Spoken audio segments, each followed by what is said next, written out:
দেখেন যে আপনি এখানে দাঁড়ায় আছেন, তখন আপনাকে মানে আয়সা বলে যে এখানকার থাকতে এই বিষয়ে না।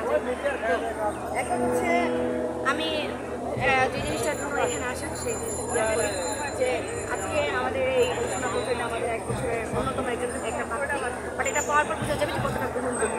যাই হোক, হাজারের উপরে শহীদ এবং হাজার হাজার আহত যোদ্ধার এবং সমগ্র দেশবাসীর চেষ্টায় এবং আত্মত্যাগের বিনিময়ে আজকে আমরা যে নতুন দেশ পাইলাম, নতুন স্বাধীনতা পাইলাম, মানে আপনার যেখানে আমরা কথা বলতে পারি, আগে কথা বলতে পারতাম না, এটার অনুভূতি ভাষা প্রকাশ করার মতো। আমরা সবাই রাস্তায় নামছিলাম, হয় বারবার নামে মরবো, সবসময় সালামের সাদা করতাম অনেস্টলি। তো যাই হোক, এখন এটা মানে বড় অপেক্ষা রাখে না। আমি এখানে প্রায় 2 ঘন্টা গোসল করছিলাম আপনার সামনে।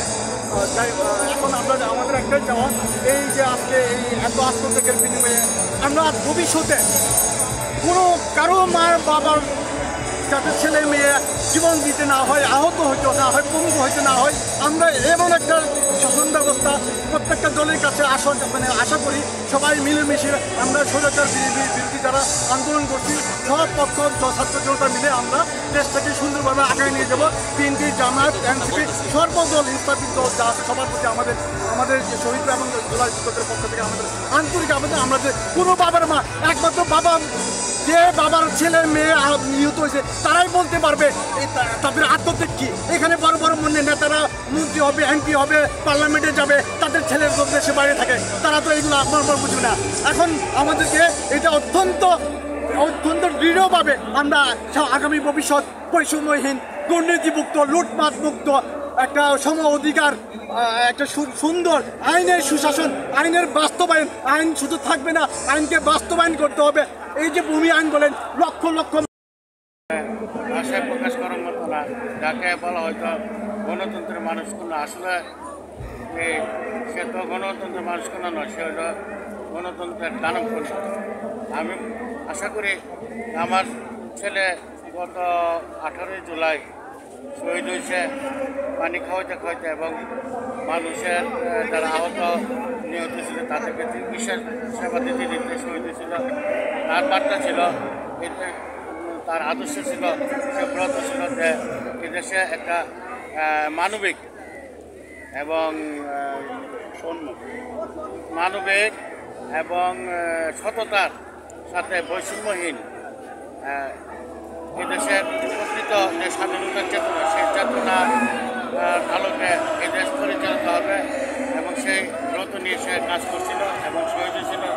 আমি আশা করি আগামী দিনে যে দ্বিতীয়বার ৭১-এর স্বাধীনতা সংগ্রামের মাধ্যমে আমরা একটা মানচিত্র পাইছি, একটা পতাকা পাইছি, কিন্তু পরবর্তীতে দেখা গেল যে আইওয়াসের মাধ্যমে এদেশের 3টা নির্বাচন হয়েছে, আরও অনেক নির্বাচন হয়েছে বিগত দিনে।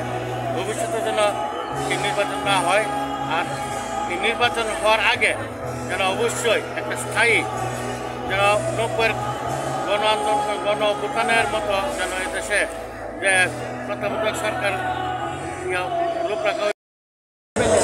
আমি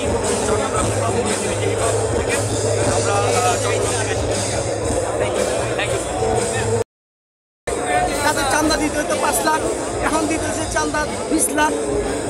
নির্বাচনের পরে চাঁদা দিতে কত দিতে হবে, 25 লাখ 50 লাখ, আমার জানা নেই। আমরা কার কাছে যাবো, কার কাছে বলবো, কি স্বাধীন?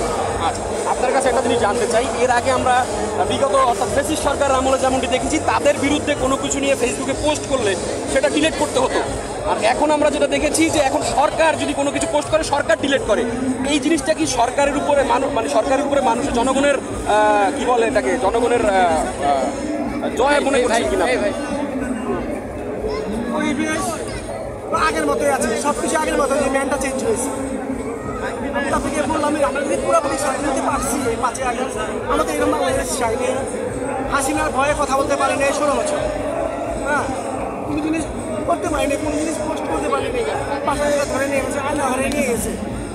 এখন কোথায় আছি আমরা? আপনি জিজ্ঞেস করেন তো, আমরা কি ভালো আছি?